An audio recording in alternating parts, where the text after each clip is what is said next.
প্রতিদিন রাতে আমি কি করি, মানে কি কাজ করে রাখলে পরের দিন একদম মানে চাপ মুক্ত থাকে, আমাদের মাথাটা ঠান্ডা থাকে, তো সেই সবটাই তোমাদের সাথে শেয়ার করব। আর আগের দিন ব্লগ যেখানে আমি শেষ করেছিলাম তারপর থেকেই কিন্তু শুরু করছি আজকের আরেকটি নতুন ব্লগ। তো শুভ দুপুর বন্ধুরা, আশা করছি তোমরা সবাই খুব ভালো আছো, আর আমিও বেশ ভালোই আছি। একার হাতে সমস্ত দিকটা আমি সামলাই, তো প্রত্যেক দিন তো বাজারে যেতে পারি না। আমি সপ্তাহে দুদিন হয়তো বাজারে যাই, এটা আমি ঠিক করি যে সপ্তাহে দুদিন যাব।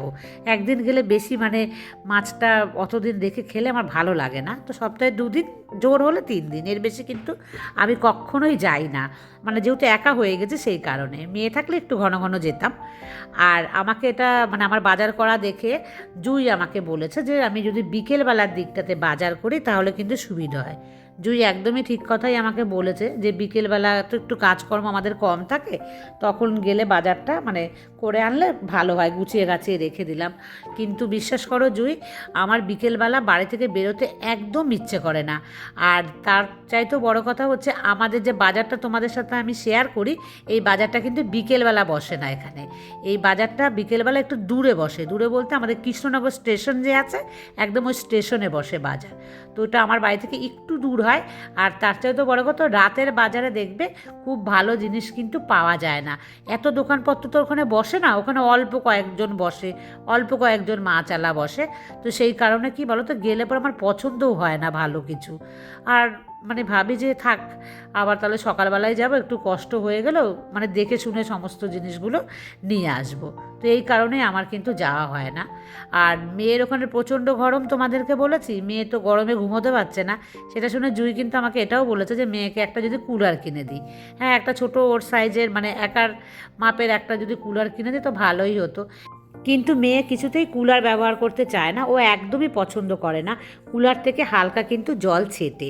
তো পাপিয়া আমার এই কথা শুনে বলেছিল যে ওদের কুলারটা লিক করে না।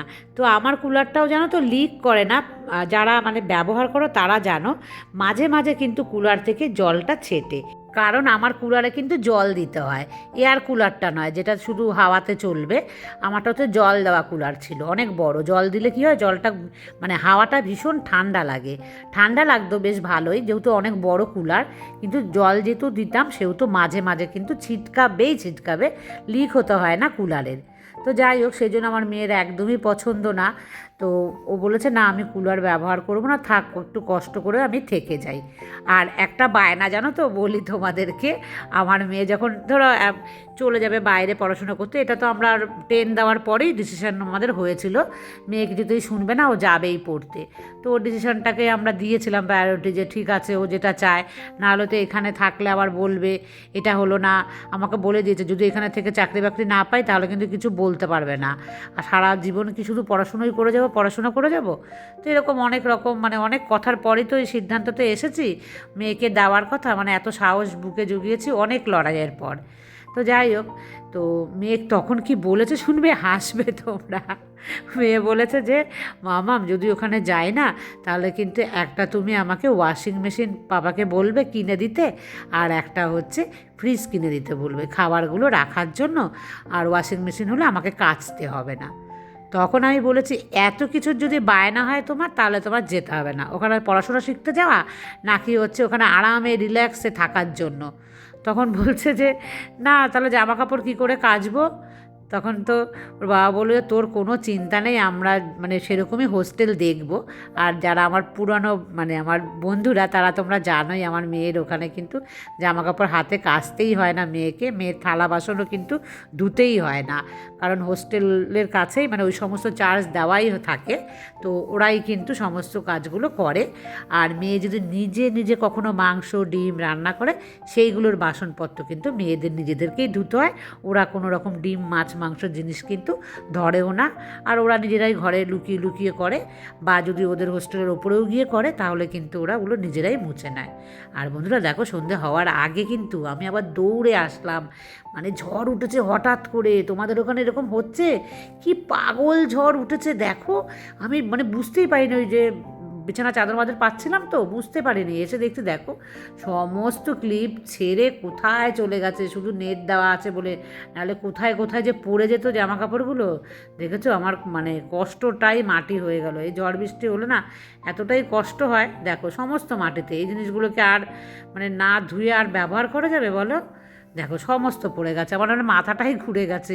কি অসভ্যর মতো ঝড় হচ্ছে, কি যেন এত কেন ঝড় হচ্ছে।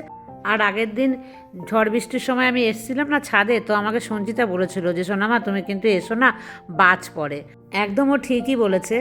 আর আমি কি করেছিলাম বলো তো, তখন আমি কিন্তু মোবাইলে যে ডেটা অফ করে রেখেছিলাম মানে নেটের, এখনও কিন্তু তাই করেছি, কারণ এই সময় খুব ভয় লাগে। আর মোবাইলের নেট অন থাকলে কিন্তু ওই বাজ যেখানেই পড়ে না কেন কানেক্টেড হয়ে যায় না খুব তাড়াতাড়ি, মানে টেনে নেয়। তো সেই কারণে দেখো চাদরটাকে আর পাচ্ছিলাম না এক হাতে।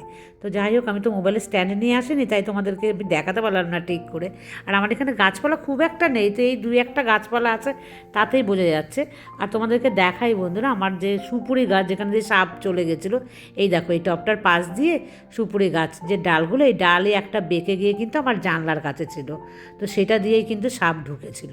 তো যাই হোক, এখানে আর আমি বেশিক্ষণ থাকছি না, তোমাদেরকে একটু দেখালাম যে কীরকম জ্বর। আর দেখো এখানে দেখছি আর একটা পড়ে আছে, মানে চোখেও দেখতে পাই না, আমি তো নিয়ে যাচ্ছি। আর এই বেচারাকে আমি মনে হয় বাঁচাতে আর পারবো না, যতবার জলের মধ্যে দিয়ে রাখি এসে দেখি হাওয়ায় এ শুধু উড়ে চলে যায় জল থেকে।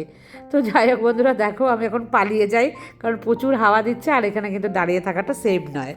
আর সন্ধে পুজো দিয়ে আসলাম, তারপর একটুখানি এবার রান্নাঘরের পরিষ্কার করি।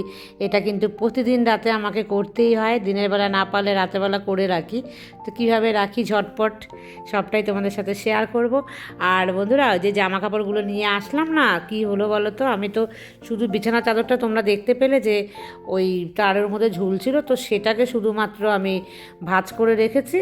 আর বাদ বাকি সব আমি কিন্তু কালকে আবার ধুয়ে দেবো, কারণ এত ধুলোবালি নোংরা লেগেছে, মাটির মধ্যে পড়েছে না, তো সেটা তো আর আবার রাখা যাবে না। তো আমি কিন্তু ধোয়ার জন্য ওগুলোকে নিয়ে নিয়েছি, মানে আমি বালতির মধ্যে রেখে দিয়েছি, এখন আর ইচ্ছে করছে না, তো কালকেই করব।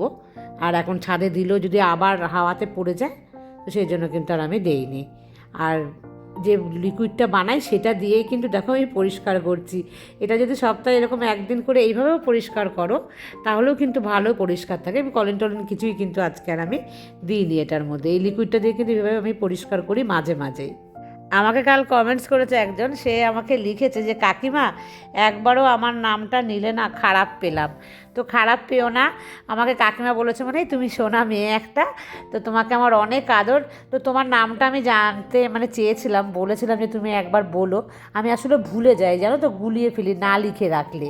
তো যাদের নামগুলো লিখে রাখি আমার মনে আছে, তো তুমি একবার তোমার নামটা আমাকে আর একবার বলো। কিন্তু তবু আমি একটা আইডিয়া করে নাম বলছি, তোমার নাম সঞ্চিতা কিনা, কিন্তু আমি মানে গুলিয়ে ফেললাম, যদি নামটা ভুল বলি তো আমাকে কিন্তু তুমি অবশ্যই জানিও। আর আমি তারপরে তোমার নামটা জানার পর আমি লিখে রাখবো ডায়েরিতে। আমি যখন কারো নাম জানতে চাই তখন বুঝবো যে আমি তার নামটা বলতে চাই। তো যাই হোক, তুমি আমাকে বলো, আর ভালো থেকো। তুমি কোথা থেকে দেখছো কমেন্টস করে কিন্তু অবশ্যই জানিও। অনেক অনেক আদর, আর ভালো থেকো। আর দেখেছো বন্ধুরা, লতি কেটে নিলাম, রাতেরবেলা কাজ একটু গুছিয়ে করে নিতেই হয়। এইভাবে কিন্তু প্রত্যেক দিনের কাজগুলো যদি গুছিয়ে রাখি, তাহলে কিন্তু পরের দিনের জন্য দেখবে মাথায় যে কাজের চাপ থাকে না, অনেকটা কম থাকে। আর এই এক বিরক্তকর কাজ, যারা যারা ভালোবাসো খেতে, মানে আমার মতন যারা খুব পেটুক, তারাই কিন্তু এই যে অধৈর্যের কাজ বসে বসে কিন্তু করবে। তাও পুরোটা করিনি, অর্ধেক মতন, মানে অর্ধেক একটু বেশি বেশি লতিটা আমি করলাম আর রেখে দিয়েছি, ওটা আবার আর একদিন করবো। আর মেয়ে আসবে, তো মেয়েকে তো করে করে খাওয়াতেই হবে। মেয়ে কিন্তু একদম খাঁটি বাঙালের মেয়ে, আমি বাঙাল, আমার বর বাঙাল, তার মানে বুঝেছো তো, দুজন বাঙালের একদম পাওয়ারফুল বাঙাল হচ্ছে আমার মেয়ে। ভীষণ ভালোবাসে এই ধরনের খাবার খেতে, লতি পাতুরি এই ধরনের খাবার। মেয়েটাকে মানে একদম পুরো আমি আমার মতন করে বানিয়েছি জানো তো খাওয়ার দিকে। মেয়ে যতই বাইরের খাবার খেতে ভালোবাসুক, তবুও কিন্তু ও ঘরের এই ধরনের খাবারই কিন্তু বেশি পছন্দ করে। আর বন্ধুরা, দেখো রান্নাঘর কিন্তু প্রত্যেক দিন রাতে এই কাজটা করবেই। আর আমাকে বলেছিলে না, আমি ভুলে গেলাম, কে বলেছিলে, পলক না পাপিয়া আমার মনে নেই, যে আমাকে এখানে কিন্তু স্টোনটা দিতে বলেছিলে। তো আজকে আমি ভেবেছি যে এর মধ্যে কয়েকটা কালারিং স্টোন আমি দিয়ে দিই, কারণ আমার কাছে কিন্তু কালেক্ট করা আছে এক্সট্রা মানে স্টোন। আর এর আগে আমার কাছে একটা ছিল লাকি বাম্বু, তো লাকি বাম্বু গাছকে প্রত্যেক দিন স্নান করাতে হতো, তার স্টোনগুলো ধুতে হতো, গাছটাকে স্নান করাতে হতো। তো আমি কিন্তু সেটাই ভেবেছি প্রত্যেক দিন না এই গাছটার যে জলটাকে আমি মাঝে মাঝেই পাল্টাবো, কারণ জলটা ঘোলা হয়ে নষ্ট হয়ে যেতে পারে। আর গাছটাকে দেখো এরকম ভেবেছি 2-1 দিন, মানে সপ্তাহে 2 দিন থেকে 3 দিন আমি স্নান করিয়ে দেবো। তো তোমরাও কি এইভাবে করো কি না আমাকে জানিও। আমি কিন্তু কখনো মানে রাখিনি ঘরের ভেতরে, এই প্রথমই রাখছি। আর আমি একদমই মানে লাগি না, মানে ঘরে যদি রাখি না ইনডোর প্ল্যান্ট আমি বাঁচিয়ে রাখতেই পারি না, কারণ আমি যত্ন নিতেই জানি না। তো কয়েকটা দিয়ে দিলাম, সবগুলো কিন্তু দিচ্ছি না, দেখলাম যে অনেক বেশি হয়ে যাবে, তো অল্পই দিয়ে দিই। তো কেমন লাগছে কমেন্টস করে জানিও, কিন্তু আমি তোমার কথাতেই এই যে কালারিং স্টোনটা কিন্তু দিয়েছি। আমার দেখতে বেশ ভালোই লাগছে। আর পলক আমাকে বলেছে আমি ওকে ভুলে গেছি কি না, কাকিমা তুমি আমার নাম একবারও নিচ্ছ না। না শোনা, তোমার নাম আমি নিয়েছি এর আগেও ব্লগে, তুমি দেখেছো কি না আমাকে জানিও কিন্তু কমেন্টসে। আমি এর আগে 2-1টা ব্লগে কিন্তু তোমার নাম অবশ্যই আমি নিয়েছি, তুমি দেখে থাকলে কিন্তু আমাকে বলো। আর তো আমি এটাও বলেছি যে পলক নামটা কিন্তু আমার ভীষণ সুন্দর লাগে, মানে এত সুন্দর আনকমন একটা নাম, কিন্তু খুব কম আমাদের বাঙালি মেয়েদের কিন্তু এই নামটা খুব কমই হয়, তাই না? তো ভালো থেকো পলক। আর পলকের পুচকু একটা বেবি আছে, তাকেও আমার অনেক অনেক আদর। আর প্রতিদিন রাতে আমি এই দুটো কাজ কিন্তু সব সময় চেষ্টা করি, এর ফলে কিন্তু আমার বাড়িঘর পোকামাকড় মুক্তও থাকে, আর হচ্ছে খুব ঝকঝক পরিষ্কার তো থাকেই থাকে। আর এখন আমি কি করব বলো তো, আমি এখন ব্রাশ করব, জামা কাপড় চেঞ্জ করব, হাত পা তো ধোবো, তারপর কিন্তু আমি এডিটিং করব, কমেন্টসে রিপ্লাই দেব, তারপরে গিয়ে ঘুমোবো। আর রাত কটা বাজে, 9:45, আমি কিন্তু একদম ডিনার কমপ্লিট করে নিয়েছি। আর আজকের মতন এই পর্যন্ত, টাটা।